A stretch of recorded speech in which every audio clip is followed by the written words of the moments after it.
안녕하세요. 개털기 알고 싶다의 도치입니다. 양악수술 상담을 하다 보면 많은 분들이 궁금해하시는 내용이 있는데요. 그건 바로 보험입니다. 양악수술이 워낙 고가의 수술이다 보니까 경제적 부담이 크고 또 많은 분들이 식사하기 불편하고 힘들어서 치아를 맞추는 치료로서 양악수술을 받고 싶어 하시기 때문에 이 경우 미용 목적이 아니니까 보험 적용이 되어야 하는 거 아니야? 이렇게 생각을 하시게 되는 거죠. 하지만 제가 오늘 설명드릴 내용은 그럼에도 불구하고 대부분의 경우 양악수술은 보험이 안 된다입니다. 우선 보험이 적용되는 극소수의 경우에 대해 설명을 드리겠습니다. 그리고 그 이외의 경우는 모두 비보험인 것이죠. 양악수술이 보험이 적용되는 경우에 대해서는 나라에서 정한 객관적 기준이 있고 이 경우들만 치료가 필요한 상황으로 인정이 됩니다. 그 이외의 경우는 모두 치료가 꼭 필요하지는 않은 상황으로 보아서 보험이 적용되지 않는 것이죠. 이 기준들에서 가장 중요한 것은 기능 목적인지 외모 개선 목적인지 등의 그런 목적이 아니고 현 상태가 어떤 상태인지입니다. 즉 기능과 외모 모두 의학적으로 볼 때 양악수술로 개선이 가능한 합리적 치료 결과이기 때문에 둘 다에 있어서 모두 기준이 존재한다는 것이죠. 법에 기술되어 있는 양악수술의 보험급여 인정 기준은 다음과 같은데요. 외모 개선이 필요한 상황에 대해서 3가지, 그리고 기능, 즉 치아 물림에 대해서 개선이 필요한 상황에 대해 3가지 각각이 이제 기술이 되어 있습니다.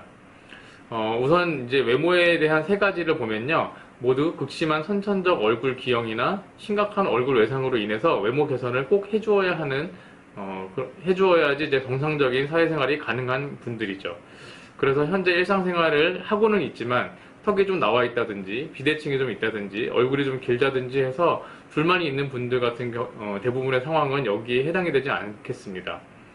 그리고 치아 물림에 관한 3가지를 보면 윗니와 아랫니를 볼 때 전후 좌우 구분 없이 어디든 10mm 이상 벌어져 있거나 앙하고 턱을 물었을 때 한쪽에 치아 1개 정도밖에 물리지 않는 심각한 부정교합을 가진 그런 상황이 기술이 되어 있습니다. 이 경우에 정상적인 식기가 거의 불가능하고 음식은 거의 평생 죽밖에 못 드시는 그런 경우가 많죠. 따라서 평소에 이제 삼겹살, 치킨, 떡볶이, 튀김 등의 그런 덩어리 음식을 드실 수가 있고 또 좋아하는 분들은 대부분 여기에 해당되지 않습니다. 치아가 잘 안 물려가지고 너무 불편하다고 호소하시는 분들도 대부분 좀 불편할 뿐이지 식사는 가능한 상황이 많기 때문에 양악수술이 치료로서 꼭 필요한 건 아니라는 말이죠. 그래서 이런 경우 보험에 해당하는지를 확인을 하려면 치아 모델을 체득해서 치아 물림 상태를 직접 자로재서 확인을 해야 합니다. 불편함이라는 그런 개념은 상대적 개념이기 때문에 누구는 턱이 조금만 나와 있고 치아가 조금만 안 물려도 신경 쓰이고 불편한데 누구는 턱이 훨씬 많이 나와 있고 부정교합이 엄청 심해도 별로 불편함을 모르시기도 하죠.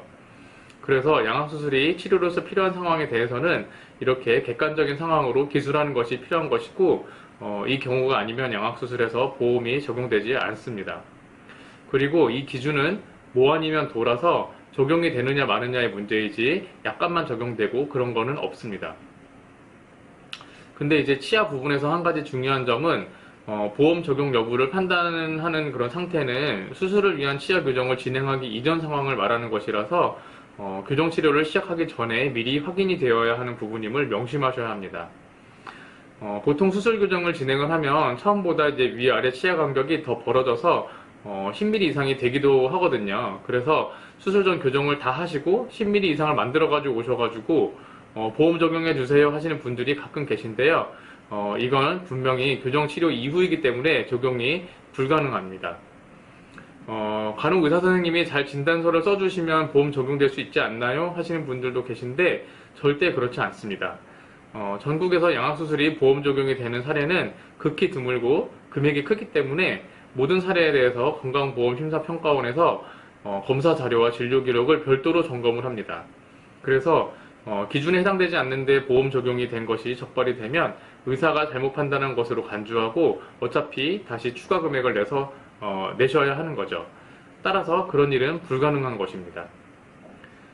그리고 또 이제 실비보험을 가입하신 분들도 의료비 지원을 받을 수 있게 진단서를 써주세요 하시는 경우도 있는데 실비보험도 질병 상해에 대해서 보장을 해주는 것이라서 양악수술을 비보험으로 치료받으면 당연히 실비보험도 지원이 안 되는 것이죠.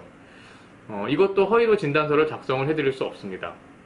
간혹 이제 보험 특약으로 이제 양악수술이 지원 가능하다고 하시는 분들도 계신데, 그건 보험사와 검토를 별도로 해보셔야 할 부분인 것 같습니다.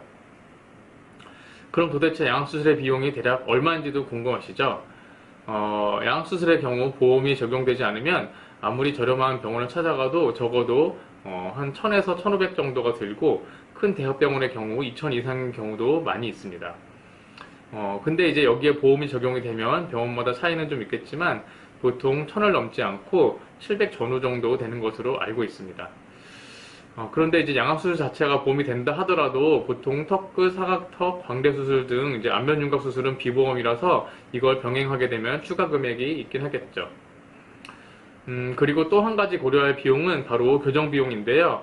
악교정 수술에는 이제 거의 대부분 교정 치료를 함께 진행해야 하는데, 악교정 수술이 보험 적용이 된다 하더라도 교정 치료는 보험 적용이 되지 않습니다. 따라서 이 비용도 고려를 하셔야 하죠. 또 수술 교정은 일반 교정보다 좀 더 고려할 점이 많기 때문에 되도록 교정 전문 치과에서 받으시는 게 좋은데, 이런 비용도 마찬가지로 일반 교정보다 수술 교정이 좀 더 들 수 있겠습니다. 그래서 결국 수술 비용, 교정 비용을 모두 고려하면 거의 중형차 한 대 값에 해당해서 매우 고가의 치료인 것이죠. 하지만 외국의 경우에 우리나라보다 두세 배 정도 비용이 드는 경우도 많기 때문에 한국의 의료비는 오히려 상대적으로 좀 저렴한 편이라고 합니다. 그래서 의료 관광으로 양악수술 받으러 오시는 외국인들도 많은 것이죠. 자, 오늘은 양악수술이 왜 대부분 비보험인지, 그리고 그 비용은 대략 얼마인지에 대해서 설명을 드렸습니다. 더 궁금하신 내용은 영상에 댓글을 달아주시거나 블로그, 인스타그램에 남겨주셔도 답변 드리도록 하겠습니다. 그럼 저 도치는 다음 영상에서 또 인사드리도록 하겠습니다. 모두 건강하세요.